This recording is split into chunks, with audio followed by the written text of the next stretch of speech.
मुरादाबाद पहुंचे भारतीय जनता पार्टी के राष्ट्रीय अध्यक्ष एवं राज्यसभा सांसद जफर इस्लाम का भाजपा कार्यकर्ता व पदाधिकारियों ने जोरदार स्वागत किया। शहर के बुद्धि विहार स्थित भाजपा जिला कार्यालय पर भारतीय जनता पार्टी के राष्ट्रीय प्रवक्ता राज्यसभा सांसद जफर इस्लाम ने पत्रकारों से बात करते हुए कहा, कुछ राजनीतिक दल किसानों के नाम पर राजनीतिक रोटी सेकने की कोशिश कर रहे हैं, लेकिन हमारी सरकार किसानों से वार्ता के लिए तैयार है। हमें उम्मीद है कि जल्द किसान आंदोलन खत्म होगा। राष्ट्रीय प्रवक्ता ने कहा कि प्रदेश में चल रही भारतीय जनता पार्टी की सरकार किसानों के लिए कई महत्वपूर्ण काम कर रही है और किसानों को फायदा पहुंचाने के लिए भी काम किया जा रहा है, मगर राजनीतिक पार्टियां किसानों को उनके मुद्दों से भटका रही हैं और हम ये कभी होने नहीं देंगे। भारतीय जनता पार्टी के जिला कार्यालय पर राष्ट्रीय प्रवक्ता के आगमन पर महानगर अध्यक्ष धर्मेंद्र नाथ मिश्रा, क्षेत्रीय महामंत्री हरिओम शर्मा, जिला अध्यक्ष राजपाल सिंह चौहान, वरिष्ठ भाजपा नेता एवं मीडिया प्रभारी निमित्त जायसवाल, संजय ढाका के साथ जिला व महानगर के पदाधिकारी एवं कार्यकर्ता भारी संख्या में मौजूद रहे।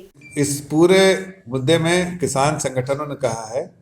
कि इसका राजनीतिकरण हम होने नहीं देंगे। तो बेचैन है कुछ अपोजिशन पार्टी इसका राजनीतिकरण करने के लिए। किसान संगठनों ने भी ऐसा नहीं कहा, इसलिए कि उन्हें मालूम है कि हमारी सरकार किसान हितैषी सरकार है। वहाँ आदरणीय प्रधानमंत्री जी किसान के बारे में बराबर चिंतित रहते हैं। अगर आप देखिए तो मैं आपके सामने ये पूछता हूँ कि अगर किसान सर्विसेज के अंडर में जितनी सुविधाएं हमारे सरकार ने दी है पिछले 6 सालों में, चाहे नीम कोटेड यूरिया हो, चाहे फसल बीमा योजना हो, और उसके लाभान्वित कितने किसान हैं, तो आपको समझ में आएगा कि किसान संगठनों को ये प्रॉब्लम सर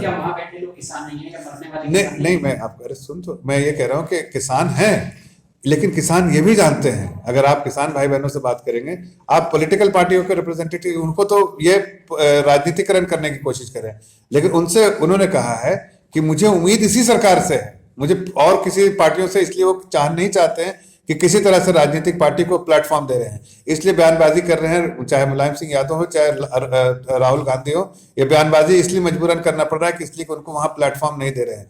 वहां के किसान भाई बहन सीधे सरकार से चर्चा कर रहे हैं और सरकार से चर्चा करके उसका समाधान, जैसा कहा उन लोगों ने भी ये आश्वासन दिया है कि हम पूरी उम्मीद है कि हम इसका ना कि जमीन का, हमने ये बिल्कुल सेफ्टी नेट रखा है कि जमीन की कोई कॉन्ट्रैक्ट फार्मिंग में जमीन के बारे में कोई बात नहीं होगी और कोई 1 इंच भी जमीन जो है किसानों से नहीं ले सकता। ये प्रावधान उस बिल के अंदर ही लोगों ने पढ़े बिना इस बारे में कहा कांग्रेस पार्टी ने कि हमारी जमीन चली जाएगी। जमीन आदरणीय प्रधानमंत्री ने स्वयं और बिल में पूरे तौर से उसको सेफ्टी नेट रखा गया है।